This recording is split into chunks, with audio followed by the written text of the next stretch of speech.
है बच्चा पार्टी। तो कैसे हैं आप लोग।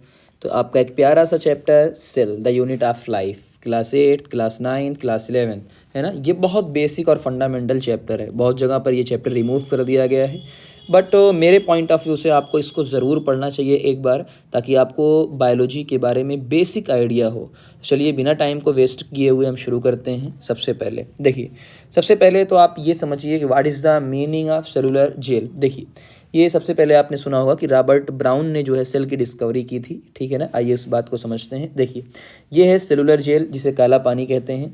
इसमें ये जो छोटे छोटे आपको कंपार्टमेंट दिख रहे हैं, छोटे छोटे, इसे बोला जाता है सेलुला। अब रॉबर्ट थे ना, रॉबर्ट्स ऑब्जर्वेशन, ठीक है ना। कई बार रॉबर्ट हुक है, रॉबर्ट ब्राउन, अलग अलग लोग आएंगे यहाँ पे अभी। तो रॉबर्ट्स जो आपके थे, ठीक है ना, इन्होंने क्या देखा, ओक। अब ये जो ओक का पेड़ आपको दिख रहा है, तो सभी को पता होता है कि जो पेड़ होता है उसकी छाल होती है, यानी बार्क होती है, और जो बार्क होती है वो डेड होती है। और अगर जो डेड होती है ना, तो उन्होंने उसको माइक्रोस्कोप से देखा, है ना। ये लकड़ी का बना हुआ माइक्रोस्कोप है, पहले ज़माने का पुराना। जब उन्होंने इस चीज़ को देखा तो उनको कुछ इस तरीके का हनी कॉम्ब जैसा स्ट्रक्चर मिला। हनी कॉम्ब का मतलब क्या होता है, छत्ते जैसा स्ट्रक्चर। देखिए यहाँ पे अगर आप जूम थोड़ा सा और करें तो आपको छत्ते छत्ते जैसा स्ट्रक्चर आपको दिखेगा, है ना। तो उन्होंने सोचा यार ये बात तो कहीं देखी हुई लग रही है, ये बात तो कहीं देखी देखी सी लग रही है।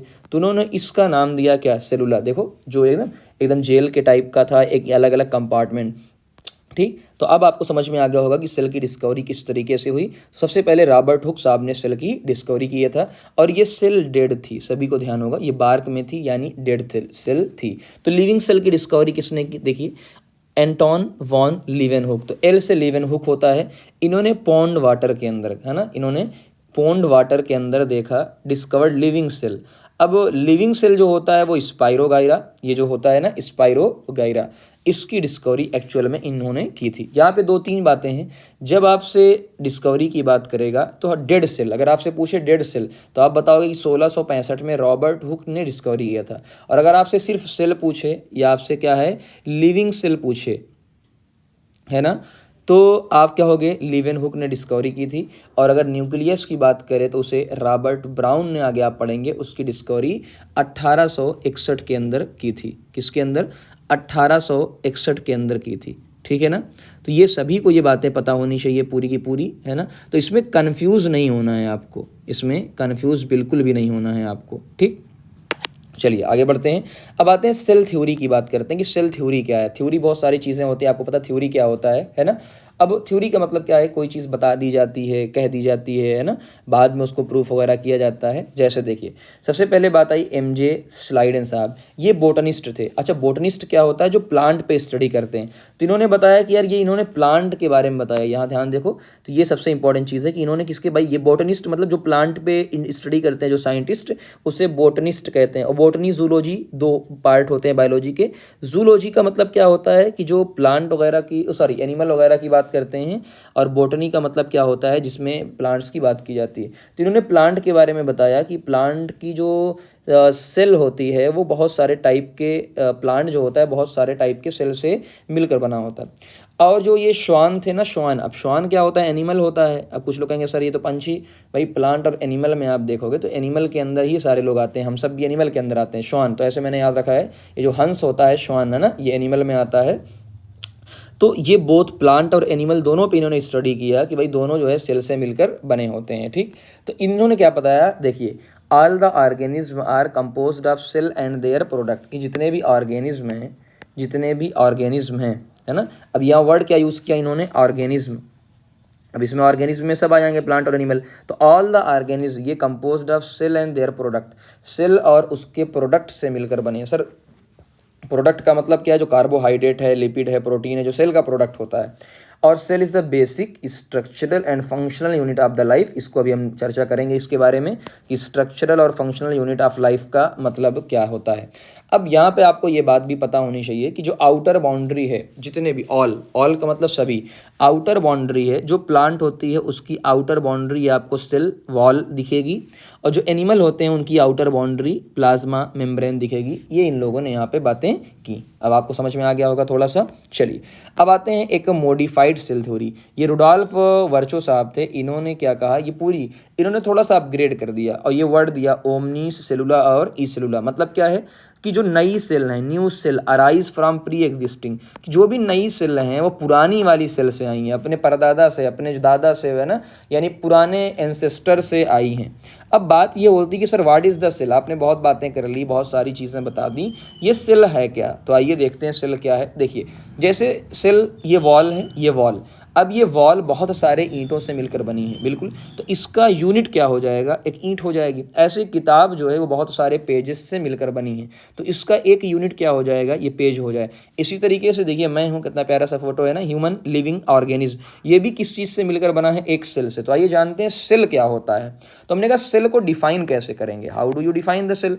तो मिनिमम रिक्वायरमेंट एक सेल को सेल कहने के लिए, जैसे कहते हैं ना एक कमरे को, एक क्लास को क्लास कहने के लिए क्या होना चाहिए, तो आप कहोगे सर हम क्लास में बैठे हैं तो एक बाउंड्री होनी चाहिए, और साथ में हम जहाँ बैठ रहे हैं वहाँ पे जो है बहुत सारी चीज़ें, चेयर वगैरह बहुत सारी चीज़ें बैठे, और एक टीचर कंट्रोल करने के लिए होना चाहिए। बस सेल की वही बातें वही हैं कि एक जेनेटिक मटेरियल होना चाहिए, साइटोप्लाज्म होना चाहिए और प्लाज्मा मेम्ब्रेन होना चाहिए, है ना। चलिए भाई समझते हैं बातों को थोड़ा सा। यहाँ पे देखिए ये वाला फिर डिटेल में समझते हैं, ताकि आज के बाद आपको कहीं और से पढ़ना नहीं पड़ेगा। देखिए ये सेल है, अब ध्यान से देखिएगा, वन बाउंड्री।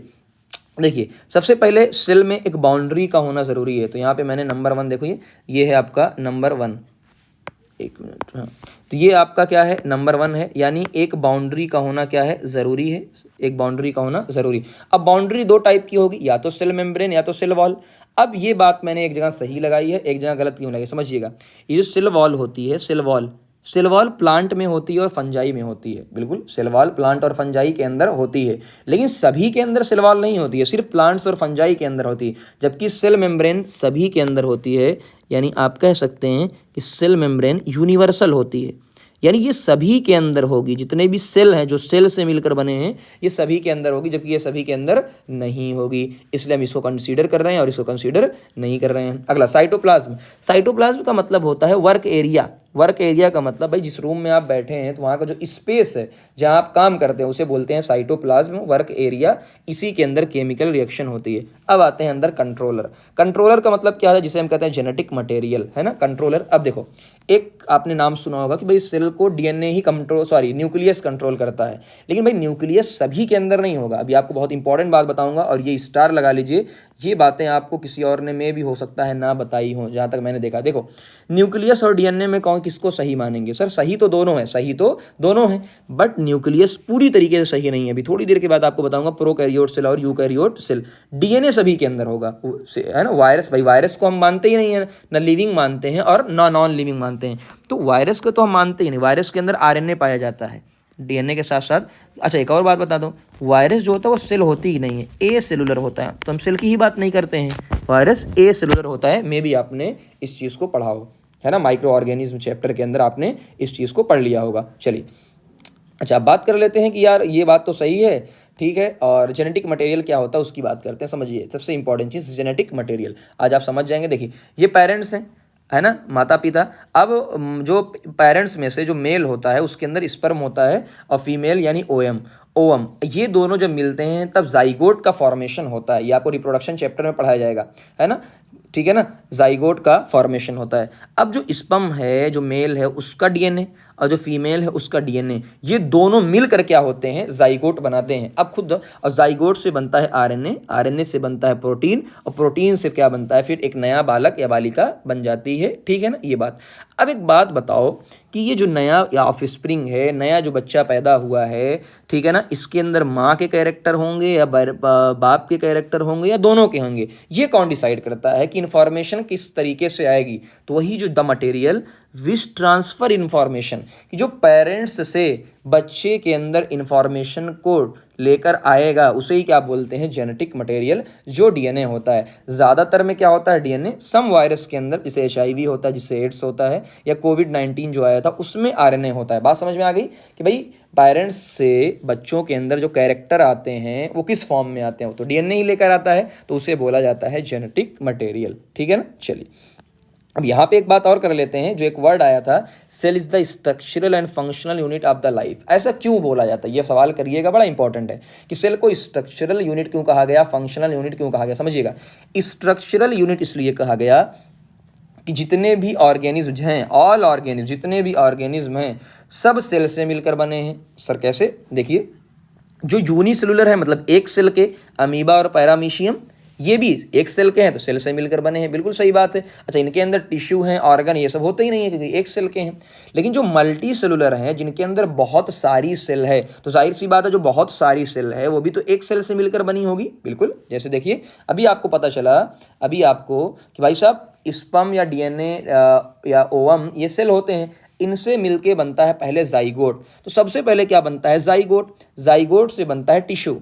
अब टिश्यू से आपस में टिश्यू मिलकर टिश्यू सिस्टम बनाते हैं, टिश्यू सिस्टम आपस में मिलकर ऑर्गन बनाते हैं, और ऑर्गन से ऑर्गन सिस्टम और ऑर्गेनिज्म बन जाता है। तो ये पूरा होता है। तो कहीं ना कहीं हर लाइफ की शुरुआत एक सेल से होती है, जैसा कि zygote is a single cell, ये आपको पढ़ाया जाएगा रिप्रोडक्शन चैप्टर के अंदर। Zygote is a single cell, जैसे यहाँ पे देख लीजिए, है ना, कि एग और स्पर्म मिलकर फर्टिलाइजेशन होगा, और फर्टिलाइजेशन से क्या बनेगा? जाइगोट, एक सिंगल सेल, उससे टिश्यू बनेगा, उससे ऑर्गन बन जाएगा, और ऐसे ऑर्गन सिस्टम बनेगा पूरा का पूरा, कई सारे ऑर्गन मिलकर काम करेंगे, और ऐसे हम लोग ऑर्गेनिज्म बन जाएंगे, ऑर्गेनिज्म बन जाएंगे। तो मुझे लगता है आई थिंक ये कहानी आपको अच्छे तरीके से समझ में आई। दूसरा, सर आपने तो बता दिया, अब ये बात नहीं समझ में आ रही कि इसको फंक्शनल यूनिट क्यों कहा गया है ना, वाई? तो सिंपल सी बात है बेटा, देखो, एक सेल जिंदा है, अमीबा जिंदा है, पैरामीशियम जिंदा है, इसका मतलब उसके अंदर केमिकल रिएक्शंस हो रही है। क्या हो रही है? केमिकल रिएक्शन हो रही है। तो एक सेल के अंदर सारे एसेंशियल फंक्शन, जो भी सेल को जिंदा रहने के लिए एसेंशियल फंक्शन चाहिए, वो सब किसके अंदर हो जाते हैं? एक सेल के अंदर होते हैं। तो केमिकल रिएक्शन को ही क्या बोलते हैं? मेटाबॉलिज्म। बात समझ में आई? तो आपको मेटाबॉलिज्म समझ में आ गया होगा कि सेल के अंदर जो केमिकल रिएक्शन होती है उसे क्या बोलते हैं? मेटाबॉलिज्म बोलते हैं, है ना। चलिए आगे बढ़ते हैं थोड़ा सा, और थोड़ी सी आगे चलते हैं तो आपसे बात करते हैं कि what is the cell organelle. अब यहाँ थोड़ा सा बात समझ लीजिए कि भाई रटिए मत, समझिए बात को। देखिए, ये बॉडी है, बॉडी में lungs, liver, kidney, stomach, brain, heart, ये सब के होते हैं। इन्हें हम बोला जाता है ऑर्गन। क्या बोला जाता है भाई साहब? ऑर्गन। अब बताओ ऑर्गन, अब इन ऑर्गन का अपना अपना फंक्शन है। भाई लंग्स का अपना फंक्शन है सांस वगैरह लेने का, लीवर का अपना है, किडनी का अपना है, हार्ट, ब्रेन, स्टमक, सबके अपने अपने स्पेसिफिक फंक्शन होते हैं। ऐसे ही सेल के अंदर भी छोटे छोटे होते हैं जिन्हें हम बोलते हैं सेल ऑर्गेनेल। जैसे बॉडी के अंदर होते हैं ऑर्गन, ऐसे ही सेल के अंदर होते हैं सेल ऑर्गेनेल। जैसे न्यूक्लियस हो गया, गोल्जी हो गया, राइबोसोम हो गया, लाइसोसोम हो गया, सेंट्रोसोम, माइटोकॉन्ड्रिया, जिनका अपना अलग स्पेसिफिक शेप होगा और सबका देख लो स्पेसिफिक फंक्शन होगा। देखो शेप सबका अलग अलग है ना। चलिए ये बात कर लेते हैं shape of the cell. Cell का शेप, अब सही सी बात है कि जो सेल का शेप है वो डिपेंडिंग ऑन देयर फंक्शन, वो फंक्शन पे डिपेंड होता है उसके अकॉर्डिंग। जैसे अमीबा का इरेगुलर शेप है, वो बार बार चेंज होता रहता है, बदलता रहता है। नर्व सेल का लॉन्ग और ब्रांच शेप होता है। ये देखो नर्व सेल आपको दिख रहा होगा ना, ये डिटेल में आप बाद में जाके पढ़ोगे। अच्छा, नर्व सेल का याद रख लीजिएगा क्योंकि इसलिए कि नर्व सेल इंपॉर्टेंट है। अब नर्व सेल का काम क्या होता है? मैसेज का पहुंचाना, कि आपको तकलीफ हुई कि नहीं हुई, आपको पिन चुभ होया तो आपको दिमाग को कैसे पता चला, ये सारे दिमाग को जो ले जाने वाले जो नर्व जो सेल होते हैं उन्हें नर्व सेल बोला जाता है। आरबीसी होता है जो बाई कॉनकेव शेप का होता है। देखो ये शेप क्लास 7th में याद करो, हम लोगों ने पढ़ा था, है ना, जो ऑक्सीजन को ले जाने का काम करता है अच्छे तरीके से। तो शेप जो होता है maintained by the cell wall, है ना। सेल वॉल किसके अंदर होगा? प्लांट्स के अंदर। और सेल मेम्ब्रेन किसके अंदर होगी? एनिमल। तो ये लोग मेंटेन करते हैं ये सारे शेप, आप देख सकते हो ना। ये सेल के अलग अलग सेल और अलग अलग शेप होता है। साइज ऑफ द सेल है कि सेल वेरी ग्रेटली, बहुत सारे। Most cell are the microscopic. Microscope का मतलब क्या होता है? माइक्रोस्कोप भी बहुत छोटे, जो माइक्रोस्कोप से आपको दिखेंगे। जैसे देखो सबसे छोटा स्मॉलेस्ट सेल है माइकोप्लाज्मा, 0.1 माइक्रोमीटर। अब कुछ लोग कहेंगे सर ये what is the meaning of the micrometre, तो मैं यहाँ आपको बता दे रहा हूँ। माइक्रो का मतलब होता है 10⁻⁻⁶ और -6, और इसका भी मतलब होता है कि 1 को 10⁻⁶ से क्या कर दो? डिवाइड कर दो, है ना। अच्छा, ये क्वेश्चन पूछा जाता है लार्जेस्ट सेल क्या होती है? Ostrich egg. और लॉन्गेस्ट क्या होती है? नर्व सेल, है ना। ये ह्यूमन बॉडी की बोलेंगे तो ओवम, ह्यूमन बॉडी की अगर लार्जेस्ट बोलेंगे तो ये ओवम होता है लार्जेस्ट ह्यूमन बॉडी का, और वैसे ऑस्ट्रिच का एग होता है ना। चलिए आगे बात करते हैं। अब आते हैं सेल के बारे में। यहाँ बहुत इंपॉर्टेंट बात है, मुझे लगता है कि सबसे ज़्यादा प्रॉब्लम क्लास 9, 10th, 11 जो भी होते हैं आपको सबसे ज़्यादा प्रॉब्लम होगी सेल में प्रोकैरियोट और यूकैरियोट की। प्रोकैरियोट और यूकैरियोट की देखिए, प्रोकैरियोटिक सेल क्या होती है, बहुत ध्यान से मेरी बात को सुनिएगा। जो प्रोकैरियोटिक सेल है, प्रो का मतलब होता है प्रीमिटिव, पिछड़ा हुआ, फॉल्स, और कैरियोट का मतलब होता है न्यूक्लियस, यू का मतलब होता है ट्रू। अब समझते हैं सर ये प्रीमिटिव, ये फॉल्स, इनसे क्या मतलब है, समझिएगा। देखो अभी आपने जेनेटिक मटेरियल देखा, genetic material one by one पहले समझिएगा। देखो ये है प्लाज्मा मेम्ब्रेन, बिल्कुल सर। अगर प्लाज्मा मेम्ब्रेन के अंदर, बहुत ध्यान से बात समझिएगा, अगर प्लाज्मा मेम्ब्रेन के अंदर जो जेनेटिक मटेरियल है वो ऐसे ही है, फ्लो हो रहा है, फ्लोट कर रहा है, तो यहाँ पे मैं देख रहा था जो जेनेटिक मटेरियल है वो कर रहा है क्या, फ्लोट, है ना। फ्लोट का मतलब इसके ऊपर कोई कवच नहीं है, ऐसे बस तैर रहा है। तो अगर प्लाज्मा मेम्ब्रेन यानी सेल के अंदर, अगर सेल के अंदर जेनेटिक मटेरियल ऐसे ही फ्लोट कर रहा है, कोई मेम्ब्रेन उसके पास नहीं है, सिर्फ जेनेटिक मटेरियल है, उसे बोला जाता है न्यूक्लियोइड। क्या बोला गया, न्यूक्लियोइड। यानी आप ये कह सकते हैं कि प्रोकैरियोट में न्यूक्लियस नहीं होता, न्यूक्लियस नहीं होता है, न्यूक्लियस नहीं होता है ना, न्यूक्लियस नहीं होता है। जेनेटिक मटेरियल जो होता है वो ऐसे ही फ्लोट करता है। Sir what is the meaning of nucleus, what is the meaning of nucleus, ये देखो, देखो यहाँ पे जेनेटिक मटेरियल, अगली वाली सेल है, यहाँ पे बहुत ध्यान समझना, यहाँ पे जेनेटिक मटेरियल के ऊपर मेम्ब्रेन है, यहाँ जेनेटिक मटेरियल के ऊपर मेम्ब्रेन है जिसे बोलते हैं न्यूक्लियर मेम्ब्रेन, इसको बोला गया न्यूक्लियस। तो अगर कोई आपसे पूछे बेटा इन दोनों में अंतर क्या है, तो हम कहेंगे सर न्यूक्लियस उसको कहते हैं कि जब हमारे डीएनए के ऊपर मेम्ब्रेन हो पूरा का पूरा। न्यूक्लियस के अंदर क्या है, मेम्ब्रेन, दो मेम्ब्रेन होती है, यानी न्यूक्लियर मेम्ब्रेन। देखो एनएम का मतलब nuclear membrane plus genetic material. जब न्यूक्लियर मेम्ब्रेन के अंदर जेनेटिक मटेरियल होगा उसे क्या बोल देते हैं, न्यूक्लियस बोल देते हैं। जबकि यहाँ पे देखो मेम्ब्रेन नहीं है, और अगर न्यूक्लियस के अंदर न्यूक्लियर मेम्ब्रेन नहीं है, एनएम नहीं है, न्यूक्लियर मेम्ब्रेन, उसे बोला जाता है नॉर्मली जेनेटिक मटेरियल यानी न्यूक्लियोइड। क्या बोला जाता है, न्यूक्लियोइड बोला जाता है, ठीक है ना, न्यूक्लियोइड बोला जाता है। कोई बात समझ में आई सभी को, चलिए। अच्छा एक चीज़ और बता देता हूँ यहाँ पे, ठीक है ना, और हल्का एक्स्ट्रा बता देता हूँ। देखिए यहाँ पे जो जेनेटिक मटेरियल होगा यानी जो डीएनए होगा वो डबल स्ट्रैंड होगा। मैं शॉर्ट फॉर्म में यहाँ पे लिए एक्स्ट्रा है, डबल स्ट्रैंड होने के साथ साथ सर्कुलर होगा। कैसा होगा, सर्कुलर, यानी वो सर्कल के फॉर्म में होगा, सर्कुलर। और चूंकि ये ओपन है, ढका हुआ नहीं है, इसलिए इसको बोलते हैं नेक्ड। क्या बोलेंगे, नेक्ड डीएनए, है ना। ये थोड़ा सा आपको, ताकि आपके लिए और अच्छी बात हो जाए, तो यानी इसके ये ऐसे होगा, ये ऐसे देखिए, ये ऐसे होगा, कोई ढका नहीं है, बस ऐसे घूम रहा है, ये इस तरीके से होगा। यहाँ पे जो होगा ये आपको दिख ही रहा है कि डबल स्ट्रैंड तो होगा, यहाँ पर भी क्या होगा, डबल स्ट्रैंड होगा, साथ में लीनियर होगा। यहाँ सर्कुलर नहीं होगा, यहाँ पे क्या होगा, लीनियर होगा। और आप अभी दिखाऊंगा डीएनए का स्ट्रक्चर आपको लीनियर होता है, और ये पैक्ड होता है, नेक्ड नहीं होता, बल्कि ये हिस्टोन प्रोटीन से पैक्ड होगा। इतने, इससे ज़्यादा आपको जानने की ज़रूरत नहीं है। चलिए अब यहाँ पे देखिए, ये होते हैं क्या, प्रोकैरियोटिक सेल। अब प्रोकैरियोटिक सेल में क्या क्या प्रेजेंट होगा जो हमारे काम का है, समझिएगा। देखिए प्लाज्मा मेम्ब्रेन तो होगी, यहाँ पे सबसे इंपॉर्टेंट सेल वॉल होगा, यहाँ पे कैप्सूल होता है, एक अलग सी लेयर होती है ना। यहाँ पे पिलाई, पाइलस, फ्लैजिला, है ना, मूवमेंट के लिए फ्लैजिला, फिम्बरी हेल्प करती है, जो काम का है। साइटोप्लाज्म तो होगा, राइबोसोम तो होगा ही होगा। ये देखो न्यूक्लियोइड आ गया ना, यहाँ पर हमारे काम का क्या है भाई साहब, यहाँ न्यूक्लियोइड है, यहाँ इंक्लूजन बॉडी, और एक और क्या होता है, प्लाज्मिड होता है। प्लाज्मिड का मतलब क्या, एक्स्ट्रा डीएनए होता है इसके अंदर, क्रोमोसोम के अलावा एक्स्ट्रा डीएनए होता है इसके अंदर, ठीक है ना। चलिए अब आते हैं प्रोकैरियोटिक और यूकैरियोटिक सेल जो हमारे काम का। देखो प्रोकैरियोटिक सेल में मैंने कहा ना न्यूक्लियस एब्सेंट होता है। न्यूक्लियस क्या होता है, absent. Nuclear material lie in the cytoplasm, उसे क्या बोला जाता है, न्यूक्लियोइड, यानी एब्सेंट होता है न्यूक्लियस। डिटेल में मैंने बता दिया, आपने मुश्किल है कि ऐसा पढ़ा हो। प्रेजेंट इसमें यूकैरियोटिक सेल में, इसमें न्यूक्लियस होता है जो न्यूक्लियर मेम्ब्रेन से क्या होता है, सराउंडेड होता है। साइज स्मॉल होती है, लार्ज होती है। सेल ऑर्गेनेल, अभी जो मैंने सेल ऑर्गेनेल आपको बताया था, इसमें मेम्ब्रेन बाउंड नहीं होते, मेम्ब्रेन बाउंड ऑर्गेनेल एब्सेंट होते हैं, यानी ऐसे ही खुले होते हैं, मेम्ब्रेन उनके ऊपर नहीं होती है, ऐसे ही दौड़ते रहते हैं। जबकि इसमें मेम्ब्रेन बाउंड होते हैं, इसमें क्या होता है, मेम्ब्रेन बाउंड होते हैं, जैसे माइटोकॉन्ड्रिया, ईआर, गोल्जी बॉडी, ये सब क्या होते हैं मेम्ब्रेन के अंदर। कैसे, देखो ये ऐसे, ये मान लो ये सब ऐसे मेम्ब्रेन के अंदर होते हैं। जैसे मैंने ये आपको बोल दिया, एंडोप्लाज्मिक रेटिकुलम, ये आपका M से माइटोकॉन्ड्रिया हो गया, न्यूक्लियस हो गया, है ना, ये N से क्या हो गया, न्यूक्लियस। ये सब मेम्ब्रेन के अंदर होंगे और यहाँ पे मेम्ब्रेन के अंदर नहीं होते, ऐसे होते हैं। DNA अभी बात मैंने कर लिया, यहाँ पे सर्कुलर होगा, है ना।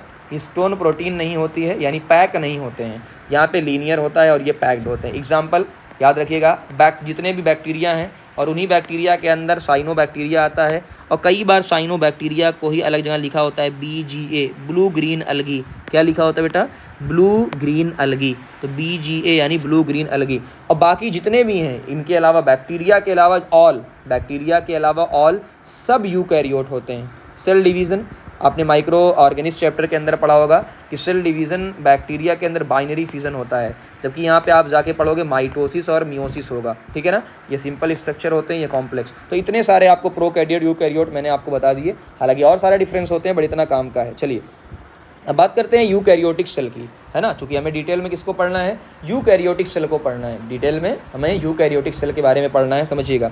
प्लांट यहाँ, अच्छा, यूकैरियोट में भी हमें प्लांट सेल और एनिमल सेल के बारे में पढ़ना है, समझिएगा, जो काम का है। प्लांट सेल में सबसे इंपॉर्टेंट चीज़ सेल वॉल। प्लांट में सेल वॉल प्रेजेंट होती है, जो सेलुलोज की बनी होती है, इसमें एब्सेंट होती है, कॉमन सेंस है। इसका शेप सेल वॉल है तो फिक्स होता है, जबकि इसका क्या है, फिक्स नहीं होगा, इर्रेगुलर होगा। प्लास्टिड, अब ये दो जो पार्ट है इंपॉर्टेंट, जो देखो, एक तो सेल वॉल होती है, और ये बात सभी को पता होता है, प्लांट अपना खाना बनाते हैं खुद से, तो किसकी वजह से बनाते हैं, प्लास्टिड। और प्लास्टिड में क्या, क्लोरोप्लास्ट, आपने क्लास 6-7 से पढ़ा होगा, क्लोरोप्लास्ट के अंदर क्लोरोफिल होता है, तो खाना बनाते हैं, फोटोसिंथेसिस करते हैं, जबकि यहाँ एब्सेंट होता है। दूसरा वैक्यूल, यहाँ पे one large central vacuole present होता है, जबकि यहाँ पे वैक्यूल ना कह के स्मॉल अगर होगा, है ना, जिसे हम वेसाइकल बोल देते हैं। क्या बोल देते हैं, वैक्यूल ना बोलकर वेसाइकल। तो कई बार आपको है यहाँ हम वैक्यूल ना बोल के, ज़्यादा अच्छा वर्ड है क्या, वेसाइकल। वेसाइकल का मतलब क्या होता है, छोटी छोटी थैली, छोटा गुब्बारा। जब वैक्यूल की बात करेंगे तो क्या हो जाएगा, एक बड़ा सा ऐसे बड़ा गुब्बारा, अभी आपको पढ़ने को मिलेगा। यहाँ पे सेंट्रियोल क्या होते हैं, एब्सेंट होते हैं, और यहाँ पे क्या होते हैं, प्रेजेंट होते हैं। सेंट्रियोल का काम क्या होता है बेटा, सेल डिवीज़न में काम करता है, या फिर कहते हैं ना कि यहाँ पे लोअर प्लांट के अंदर प्रेजेंट होगा। मोड ऑफ न्यूट्रिशन अभी आपको बताया, प्लांट अपना खाना खुद से बना सकते हैं, जबकि हम दूसरों पे डिपेंड होते हैं, है ना, यूकैरियोटिक जो एनिमल्स होते हैं। लाइसोसोम इसमें बहुत कम होते हैं, रेयर होते हैं, और इनमें क्या होते हैं, कॉमन होते हैं, है ना। एग्जाम्पल ये आपको दिख ही रहा होगा पूरा, ठीक। अब लाइसोसोम क्या होगा, जब आगे आएगा तो मैं उस पर डिस्कस करूँगा लाइसोसोम के बारे में, क्यों, कैसे, क्या कम होता है ना। चलिए अब आगे बात कर लेते हैं। सबसे इंपॉर्टेंट प्लांट सेल और एनिमल सेल आपको दिख ही रहा होगा यहाँ पे, है ना, प्लांट सेल और एनिमल सेल। जो काम का मैं बना रहा हूँ उसको ध्यान दीजिएगा, समझिएगा।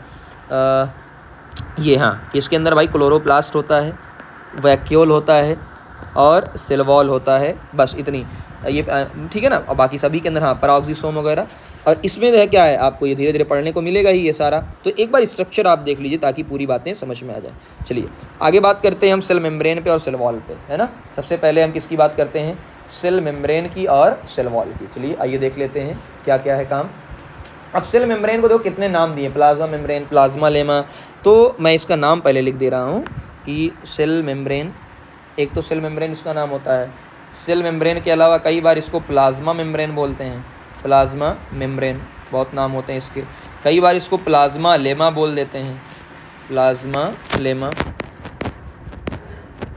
कई बार इसको प्लाज्मा लेमा के नाम से भी जाना जाता है, कई बार इसे बायो मेम्ब्रेन के नाम से भी जाना जाता है। अब ये यूनिवर्सल बाउंड्री है ना, जैसे अभी मैंने बताया आपको, ये इंपॉर्टेंट है ना। जैसे कि आपको ये फिगर दिख रहा है, बहुत सारा मैंने जानबूझ के फिगर बनाया है ताकि आपको पूरी बातें समझ में आए। क्या सबसे पहले इसमें क्या ध्यान रखिए, ये फास्फोलिपिड से बना होता है, तो फास्फोलिपिड बाइलेयर एक काम है।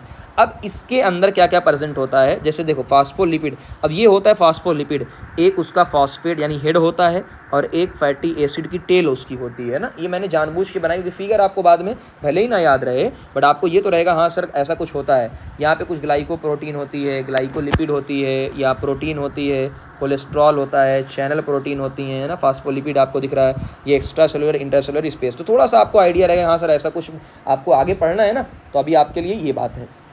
चलिए अब ये क्या होता है, boundary between the internal part of the cell and the external environment. ये बाउंड्री होती है, सही बात है, आउटर मोस्ट बाउंड्री होती है ना। एनिमल के अंदर आउटर मोस्ट लिविंग बाउंड्री होती है। तो सबसे पहली इंपॉर्टेंट चीज़ तो आप ये देख लो, ये इंपॉर्टेंट, ये जो होती है लिविंग होती है। क्या होती है भाई, ये होती है लिविंग।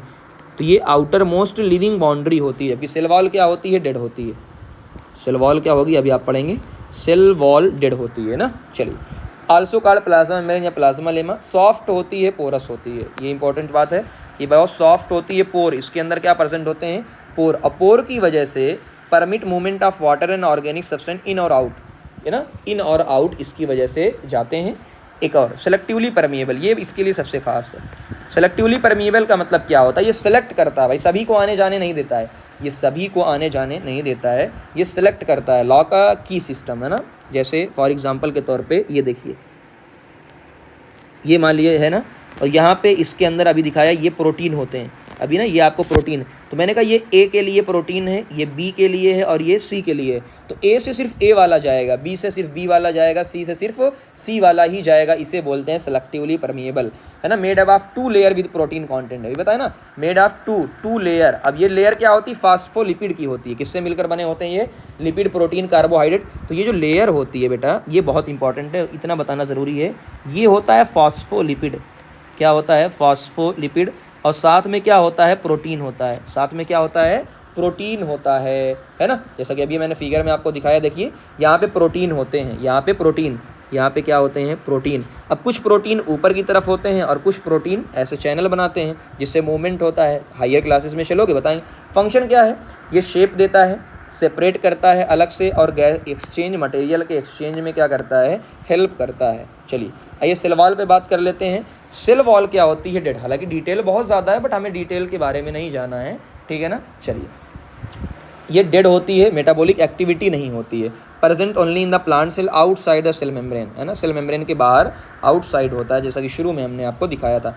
थिक होता है, मोटा होता है, पोरस होता है। ये रिजिडिटी देता है ना, रिजिड है ना, सख्त, और ताकत देता है, चूंकि डेड है तो ताकत देगा, सिंपल सी बात है ना। ये सभी को परमिट करता है, चाहे किसका बना होता है, सेलुलोज का। सेलुलोज एक कार्बोहाइड्रेट है। Act as a protective layer against environmental stress, wind है, रेन है, साइक्लोन है ना, इससे प्रोटेक्ट करता है। Prevent plant from damage since plant can not move, ये प्लांट को डैमेज से बचाता है। स्ट्रक्चरल सपोर्ट ये आप देता है ना। दूसरा, ये रफेज यानी source of roughage in human diet from plant. चलो फंक्शन क्या है, सबसे इंपॉर्टेंट, सेल की शेप को मेंटेन करता है और प्रोटेक्ट करता है और सेल को सपोर्ट करता है ना। सेल की शेप को, जाहिर सी बात है, सेल को शेप देगा, जैसा रहेगा अलग अलग शेप देगा, ठीक, ओके। चलिए ये बात हो गई पूरी की पूरी। अब आ जाते हैं difference between the cell membrane and cell wall. तो जैसा कि सबसे पहले आपको दिख रहा होगा कि जो सेल वॉल है वो सिर्फ प्लांट के अंदर होगा, जबकि ये cell membrane all living cell के अंदर होगा। रिजिडिटी, ये थिक होता है और पोरस होता है, ये थिन होता है एंड सेलेक्टिवली पोरस होता है। दोनों में अंतर क्या है, पोरस का मतलब क्या है भाई, सभी को आने जाने दो। पोरस का मतलब पोर है, जैसे आपके घर का दरवाज़ा है, मान लो कोई भी आए जाए, कोई रोक टोक ना हो, है ना। हाँ भाई, अब दरवाज़ा जितना बड़ा उतना ही है, इंसान भर का दरवाज़ा है, हाथी थोड़ी आएगा, है ना ये। लेकिन जब सेलेक्टिवली बात होगी, मैं सभी को आने नहीं दूंगा, मैं जिसको चाहूँगा उसको आने दूंगा। अगला फाउंड, ये सेल मेम्ब्रेन के बाहर प्रेजेंट होता है, जबकि ये क्या होता है, inside the cell wall in plant cell, है ना, और एनिमल में तो आउटर मोस्ट होता है ना। जैसे कि मैंने अगर आपको दिखाऊँ, यहाँ पे देखिए, एकदम शुरुआत में मैंने आपको फिगर दिखाया था, फिर से एक बार दिखा देता हूँ, यहाँ पे यहाँ कहीं, ओके, यहाँ फिगर, वेट, हाँ ये देखिए कि प्लांट के अंदर क्या होता है। देखो ये अंदर क्या प्लाज्मा मेम्ब्रेन है, ये आपको जो दिख रहा है ना, ये प्लाज्मा मेम्ब्रेन आपको दिख रही है, ये देखिए, ये आपको प्लाज्मा मेम्ब्रेन है। तो एनिमल में तो वही आउटर मोस्ट है, एनिमल में तो क्या है, वही आउटर मोस्ट है, लेकिन प्लांट के अंदर उस प्लाज्मा मेम्ब्रेन के ऊपर भी क्या होता है, सेल वॉल होता है, ठीक है ना। चलिए, तो ये बातें मुझे लगता है कि आपको समझ में आ गई होंगी। अगला, कंपोजिशन क्या है, कंपोजिशन, ये सेलुलोज का बना होता है, जबकि ये प्रोटीन का बना होता है, साथ में ये कई सारी चीज़ों का बना होता है, लिपिड है, कार्बोहाइड्रेट है और प्रोटीन का भी बना होता है। तो यहाँ सिर्फ प्रोटीन ना लिख के आप यहाँ पे लिख सकते हैं, लिपिड भी लिख सकते हैं, कार्बोहाइड्रेट का भी, और फंक्शन है भाई, स्ट्रेंथ देता है ये एक्सचेंज करने में। अब बात करते हैं साइटोप्लाज्म, है ना, ये टर्म आता है साइटोप्लाज्म। अब साइटोप्लाज्म का मतलब मैंने कई बार बताया था कि देखो, ट्रांसलूसेंट, पहली बात ये ट्रांसलूसेंट होता है पूरा का पूरा, और जेली लाइक, है ना। कोई बताएगा मुझे कमेंट में, what is the meaning of translucent, आपने साइंस में पढ़ा होगा इसको। इसमें क्या होता है, ऑर्गेनेल, तो मैंने बताया ना, साइटोप्लाज्म का मतलब ये होता है बेटा कि वो एरिया, वो पूरा का पूरा क्या होता है, जो एरिया होता है जिसमें काम करते हैं, पूरा एरिया देख लो साइटोप्लाज्म है ना। चलिए, सेल का जो फ्लूइड होता है, जेली लाइक फ्लूइड होता है, कैसा, जेली लाइक फ्लूइड होता है। इसमें ऑर्गेनेल्स होते हैं, है ना, water, protein, salt, enzyme. Function क्या है, मेटाबॉलिक एक्टिविटी और ट्रांसपोर्ट करना न्यूट्रिएंट्स का। तो मेन फंक्शन क्या है, मेटाबॉलिक एक्टिविटी। अब एक वर्ड आता है सर, प्रोटोप्लाज्म। अब प्रोटोप्लाज्म कुछ नहीं बेटा, देखो, साइटोप्लाज्म प्लस न्यूक्लियस, है ना। साइटोप्लाज्म प्लस न्यूक्लियस को ही क्या बोल देते हैं, प्रोटोप्लाज्म। तो जब पूरे को ले लेंगे, हमने कहा साइटोप्लाज्म का मतलब जो अंदर वाला हिस्सा है ना, सिर्फ फ्लूइड, जब हम पूरे को ले लेंगे प्लस न्यूक्लियस, उसे क्या बोलते हैं, प्रोटोप्लाज्म। इसमें भी देख लो फंक्शन। हमने कहा कि देखिए जो साइटोप्लाज्म होता है वो जेली लाइक फ्लूइड होता है। कहाँ होता है, सेल मेम्ब्रेन के अंदर, लेकिन इसमें क्या, आउटसाइड द न्यूक्लियस। इसमें साइटोप्लाज्म और न्यूक्लियस को इंक्लूड करके बोला जाता है प्रोटोप्लाज्म। इसमें ऑर्गेनेलीज पाए जाते हैं, माइटोकॉन्ड्रिया, सारे जितने भी आपको यहाँ पे दिख रहे हैं।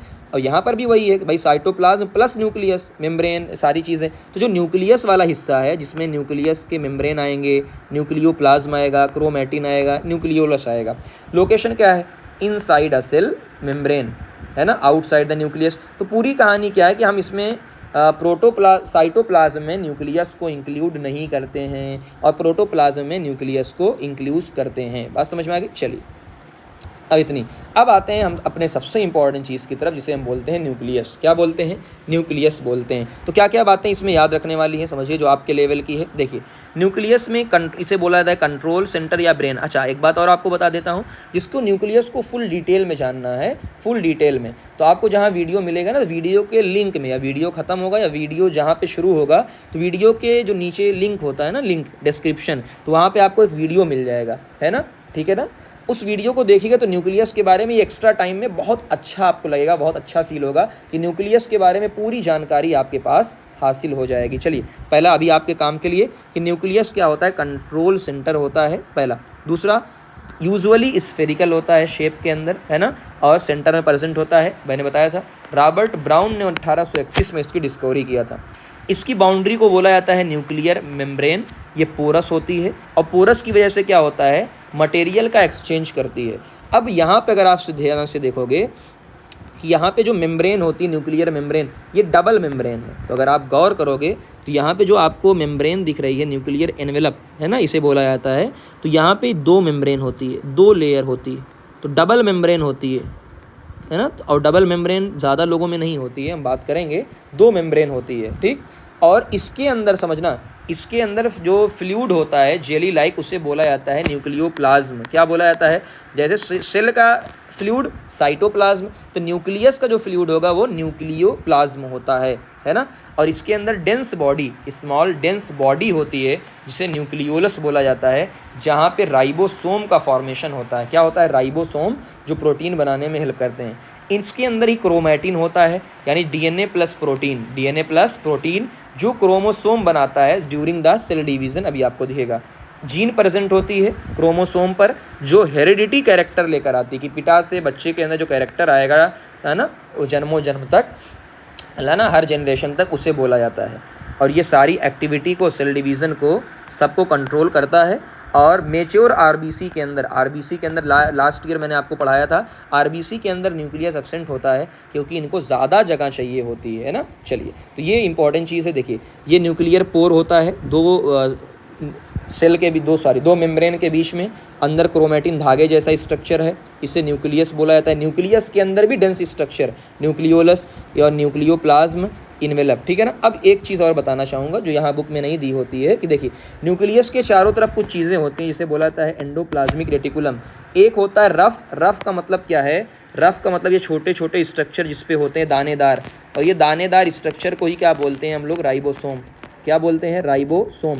और जिस पर ये नहीं होते हैं उन्हें स्मूथ बोला जाता है, स्मूथ एंडोप्लाज्मिक रेटिकुलम, है ना। चलिए तो ये बात आपको न्यूक्लियस के किनारे आपको साइड में मिल जाएगा। ये ऐसे फिगर मैंने जानबूझ के डाला है, बुक के अंदर नहीं। फिर बोल रहा हूँ, अगर आपको न्यूक्लियस को बहुत ही बेहतरीन तरीके से समझना है तो आपको मैं वो वीडियो रिकमेंड करता हूँ, खाली टाइम में ज़रूर देखिएगा। आप इतने अच्छे बन जाएंगे, किसी 9th और 11th को आप पढ़ा सकते हैं सच में। चलिए वहाँ आपको सारी चीज़ें क्लियर हो जाएंगी। डीएनए के बारे में थोड़ा सा जान लेते हैं। DNA is present in chromosome in the form of coil. जो डीएनए होता है वो क्रोमोसोम के अंदर पाया जाता है, कह सकते हैं। कंटेन जीन, और डीएनए के अंदर क्या होती है, जीन होती है, यूनिट ऑफ इनहेरिटेंस, कि पिता से बच्चे के अंदर जो भी कैरेक्टर आएगा इस फॉर्म में आएगा। तो वही लिखा है ना, gene carry heredity information from parents to offspring. Different combination of gene, तो अलग अलग जीन का जो कॉम्बिनेशन आएगा तो अलग अलग कैरेक्टर दिखेंगे। किसी की आंख पीली, किसी की आंख नीली, किसी की काली, है ना, काली निगाहें, काली जुल्फ़ें, DNA and protein are arrange in chromosome to form genetic material और chromosome are called heredity vehicle. जैसे यहाँ पे आप देख सकते हैं, है ना, ये देखो, ये सेल के अंदर न्यूक्लियस है, न्यूक्लियस के अंदर भी आपको दिख रहा होगा डीएनए, ये आपको पूरा क्रोमोसोम है ना, उसके अंदर डीएनए से एक सेगमेंट, उसका क्या बोलते हैं, सेगमेंट ऑफ डीएनए को जीन बोलते हैं, है ना, ये सारा। और देखो मैंने बताया था आपको स्ट्रक्चर लीनियर, ये लीनियर डीएनए आपको दिख रहा है, गोल गोल नहीं दिख रहा है, ये आपको लीनियर डीएनए दिख रहा है। तो आपको लीनियर भी समझ में आ गया कि लीनियर डीएनए क्या होता है। चलिए अगली चीज़ बात करते हैं, प्लास्टिड। क्या बोलते हैं, प्लास्टिड की बात करते हैं। यहाँ पे थोड़ा सा बड़ा लिख देता हूँ। चलिए तो अगली बात हम करते हैं यहाँ पे प्लास्टिड। किसकी बात करेंगे हम लोग, प्लास्टिड। अब प्लास्टिड क्या होता है, हमारे यहाँ बहुत ज़्यादा तो नहीं दिया हुआ है प्लास्टिड के बारे में, बट आपको इतना आना चाहिए कि प्लास्टिड क्या होते हैं प्लांट के अंदर। पहला, plastid are only in present in क्या होगा, प्लांट, हमारे लिए प्लांट और एनिमल में। They are responsible for colour, plant के अंदर जो कलर की चीज़ें आती हैं उनसे। जैसे इसके टाइप जो हमें पढ़ना है, आपने नाम सुना होगा, क्लोरोप्लास्ट, क्रोमोप्लास्ट, ल्यूकोप्लास्ट। क्लोरोप्लास्ट क्या होता है, ग्रीन होता है, जो फोटोसिंथेसिस के लिए काम आता है। क्रोमोप्लास्ट जो कलर देता है ना फ्लावर को। ल्यूकोप्लास्ट जो कलरलेस होता है, तो काम क्या होता है, फूड को स्टोर करने का काम होता है। जैसे यहाँ पे आप देखिए स्ट्रक्चर, प्लांट के अंदर क्लोरोप्लास्ट होते हैं, ये पूरा उसका स्ट्रक्चर होता है ना। और क्लोरोप्लास्ट के अंदर ही क्लोरोफिल होता है। इनर मेम्ब्रेन, आउटर मेम्ब्रेन, ये भी क्या होता है, डबल मेम्ब्रेन। देखो इनर मेम्ब्रेन, आउटर मेम्ब्रेन, यानी हम जो क्लोरोप्लास्ट की भी बात करेंगे तो हम क्या बोलेंगे, ये डबल मेम्ब्रेन है, दो मेम्ब्रेन। तो ऐसे बना देता हूँ, इसके अंदर भी क्या है बेटा, डबल मेम्ब्रेन। इसके अंदर भी दो मेम्ब्रेन होती है। कितनी मेम्ब्रेन है, दो मेम्ब्रेन, इनर और आउटर मेम्ब्रेन, स्ट्रोमा, ये सारी चीज़ें। चलिए इतना हमारे काम। अब आते हैं यहाँ पे फिर से, ये किसकी बात कर रहे हैं हम लोग, माइटोकॉन्ड्रिया। किसकी बात कर रहे हैं हम लोग, माइटोकॉन्ड्रिया। अब ये फिर से बोल रहा हूँ, माइटोकॉन्ड्रिया के अंदर भी कौन है, डबल मेम्ब्रेन। तो आपको तीन चीज़ें मिल गई जहाँ पे आपने देखा कि तीन लोगों के अंदर डबल मेम्ब्रेन है। न्यूक्लियस के अंदर डबल मेम्ब्रेन है, हाँ सर, तो मैंने यहाँ पे लिखा दो मेम्ब्रेन, न्यूक्लियस के अंदर, क्लोरोप्लास्ट के अंदर और माइटोकॉन्ड्रिया के अंदर, है ना। चलिए तो यहाँ इन लोगों के अंदर भी क्या है, डबल मेम्ब्रेन है। तो आपको इस तरीके से अगर होगा, आपको बहुत डिटेल में नहीं ले जा रहा हूँ क्योंकि चैप्टर आगे बहुत ज़्यादा है नहीं, इसलिए हम बहुत ज़्यादा बात नहीं कर रहे हैं, है ना। चलिए जस्ट एक मिनट। Okay, mitochondria. सबसे पहली बात करते हैं माइटोकॉन्ड्रिया क्या है, समझिए। तो आपको दिख रहा होगा इनर मेम्ब्रेन, आउटर मेम्ब्रेन, यहाँ पे क्रिस्टी प्रेजेंट होती है, मैट्रिक्स और डीएनए मैट्रिक्स के अंदर प्रेजेंट होता है। पहले बात कर लेते हैं। स्मॉल होता है, रॉड होता है, ओवल शेप का होता है। इसका फंक्शन इंपॉर्टेंट है, क्या है, सिंथेसिस एटीपी, एटीपी का सिंथेसिस करता है, यानी इसे एनर्जी करेंसी बोला जाता है। अब कोई बताएगा एनर्जी करेंसी क्यों बोली जाती है, मैं एक्सप्लेनेशन देता हूँ, किसी और से पता नहीं आपने सुना हो ना सुना हो। एनर्जी करेंसी का मतलब क्या होता है, जैसे हम लोग रुपया कमाते हैं, खर्च करते हैं, तो रुपये के फॉर्म में करते हैं, है ना। ऐसे ही सेल में जो एनर्जी खर्च होती है, यूज़ होती है, वो एटीपी के फॉर्म में होती है ना। एटीपी एनर्जी नहीं है, सेल का एनर्जी है, इसका मतलब एनर्जी करेंसी बोला जाता है। और पावर हाउस भी बोला जाता है क्योंकि एनर्जी को रिलीज़ करता है, power house of the cell.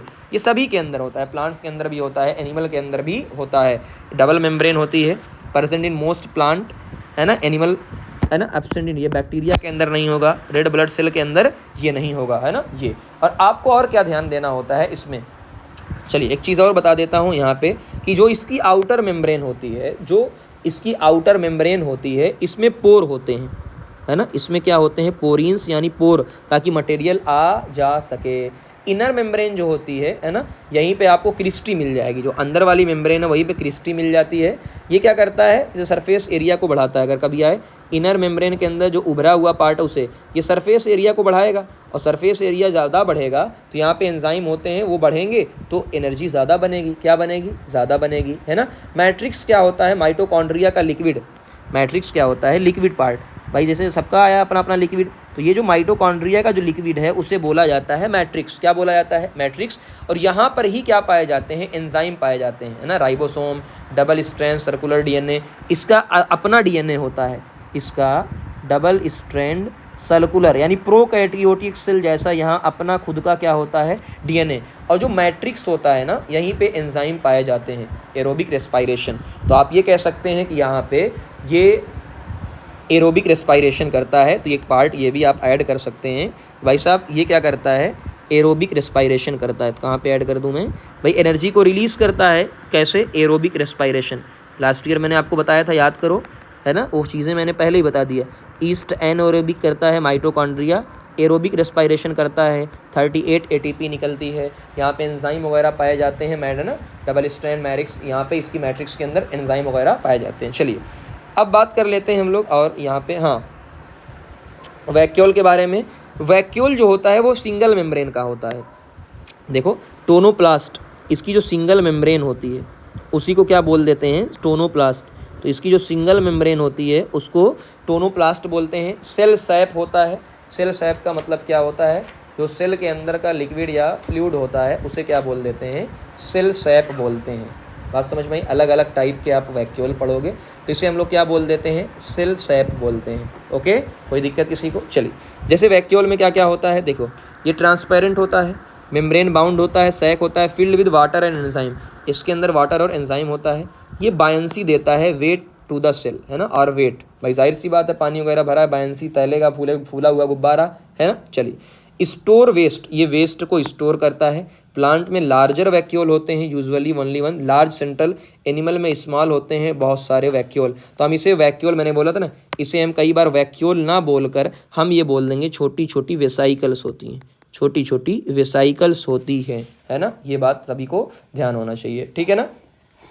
तो वैक्यूल सिर्फ वेस्ट स्टोर नहीं करता है, इसमें क्या होता है, पानी वगैरह भी होते हैं, वाटर भी होते हैं, मिनरल्स भी होते हैं ना, कई सारी चीज़ें, वाटर एंजाइम सब कुछ होता है। बात समझ में आ गई ना। चलिए, तो ये सेल सैप आपका हो गया, वाटर और मिनरल। तो जो आपका, चलिए आगे अब आते हैं गोल्जी एपरेटस पे, है ना, कई जगह बहुत ज़्यादा, तो मैंने पूरा फिगर बना दिया है गोल्जी का काम, है ना।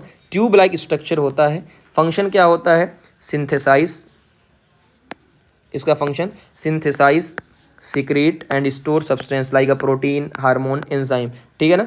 और ये क्या है, बहुत सारे सिंगल मेम्ब्रेन इसके अंदर होती है। हालांकि गोल्जी एपरेटस का बहुत ज़्यादा बड़ा काम है, गोल्जी का बहुत ज़्यादा बड़ा काम होता है, बट हमारे लिए ज़्यादा है नहीं, इसलिए हम पूरी बात पढ़ते नहीं हैं। बट गोल्जी का याद रखिएगा, ये ठीक है ना, मॉडिफिकेशन करता है ना, गोल्जी बॉडी माइक्रोमॉलिक्यूल का, यानी कुल मिला जुला के आप कह सकते हैं कि ये वेसाइकल वगैरह बनाने का काम करता है। बहुत ज़्यादा दिया नहीं है तो आपको ज़्यादा पढ़ना नहीं है। चलिए, लाइसोसोम की बात करते हैं, ये हमारे लिए इंपॉर्टेंट है। क्या इंपॉर्टेंट समझिएगा, लाइसोसोम के अंदर मेम्ब्रेन तो होती ही होती, साथ में इसके अंदर हाइड्रोलाइटिक एंजाइम होता है। ये बात हमारे लिए ज़्यादा इंपॉर्टेंट, लाइसोसोम के अंदर क्या होता है, हाइड्रोलाइटिक एंजाइम। मत समझ में आती कि what is the hydrolytic enzyme, है ना, जो पानी के प्रेजेंस में काम करेगा। H2O हाइड्रोलाइटिक मतलब पानी के प्रेजेंस में, है ना, हाइड्रोफिल्ड हाइड्रोलाइटिक एंजाइम। तो ये है ना, एसिडिक पीएच पे काम करता है, देख लो। तो इसमें डाइजेस्टिव एंजाइम होता है, जो चीज़ों को डाइजेस्ट करते हैं, सभी चीज़ को, help in digestion of material, absorb by the cell, protect the cell by destroying, जो भी हार्मफुल सब्सटेंस होते हैं उनको डाइजेस्ट कर देता है। कई बार ऐसा होता है किसी वजह से कि सेल्फ डिस्ट्रक्ट इन्फेक्शन, जिसे क्या बोला जाता है, सुसाइडल बैक। तो कई बार ऐसा भी होता है कि ये खुद को ही पूरा का पूरी अपनी खुद की सेल को क्या कर लेता है, पूरा डाइजेस्ट कर लेता है, इसीलिए इसको सुसाइडल बैक कहा जाता है। ब्रेक डाउन ओल्ड, है ना, ये ओल्ड जो होते हैं या ब्रेक डाउन होते हैं, डैमेज सेल के पार्ट होते हैं, उनको भी ख़त्म कर देता है। ये एनिमल सेल के अंदर होता है, प्लांट सेल के अंदर नहीं होता है। चलिए, अब कुछ बात कर लेते हैं। और सेंट्रोसोम, अब ये सेंट्रोसोम क्या होता है देखिएगा, अभी हमारे लिए बहुत ज़्यादा काम का नहीं है, ये सिर्फ एनिमल, ये इंपॉर्टेंट है, ये सिर्फ एनिमल सेल के अंदर होता है, स्टार लगा लीजिएगा, न्यूक्लियस के पास में होता है। मेन फंक्शन क्या होता है, सेल डिवीज़न के दौरान जब रिप्रोडक्शन होना होता है, सेल डिवीज़न होता है, तो ये रेगुलेट करता है, सेल डिवीज़न में हेल्प करता है। Help in the formation of spindle fibre, बताया था ना, सेल डिवीज़न की जो प्रोसेस होती है, माइटोसिस मियोसिस, उसमें स्पिंडल फाइबर बनता है। तो स्पिंडल फाइबर जो होता है वो सेल डिवीज़न में हेल्प करता है, उसी के लिए। अब बात करते हैं last, inclusion bodies, cell inclusion जिसे कहा जाता है। ये नॉन लिविंग कंपोनेंट होते हैं, है ना, ये साइटोप्लाज्म के अंदर प्रेजेंट होते हैं, जिसमें water, mineral, salt, sugar, protein, ये सब होते हैं। तो इसके अंदर क्या होता है, न्यूट्रिएंट्स स्टोर होते हैं, सिक्रीटरी प्रोडक्ट या वेस्ट मटेरियल होते हैं। तो इतनी बातें मुझे लगता है कि मैंने हल्का हल्का आपको बहुत सारी बातें करवा दी हैं। हालांकि डिटेल में पढ़ाने पे आऊँ तो बहुत ज़्यादा पढ़ाना पड़ेगा, बट मुझे नहीं लगता इतना ज़्यादा पढ़ने की ज़रूरत आपको है ना। हाँ, इतना ज़रूर आपसे कहूँगा कि आप जो है थोड़ा थोड़ा चीज़ें जो है सेल बायोलॉजी चैप्टर, जैसे न्यूक्लियस ज़रूर पढ़ डालिए, न्यूक्लियस हर हाल में ज़रूर पढ़ डालिए, है ना। और अगर कभी आपके, जैसे मैं कहूँ कि अगर आपको, मैं धीरे धीरे डालूंगा, 11th का टॉपिक है डिटेल में, तो आप जानकारी के लिए पढ़ सकते हैं, बट कुछ पढ़िए ना पढ़िए, लेकिन आप कम से कम न्यूक्लियस के बारे में वो वीडियो ज़रूर पढ़िएगा। तो इस वीडियो को अपने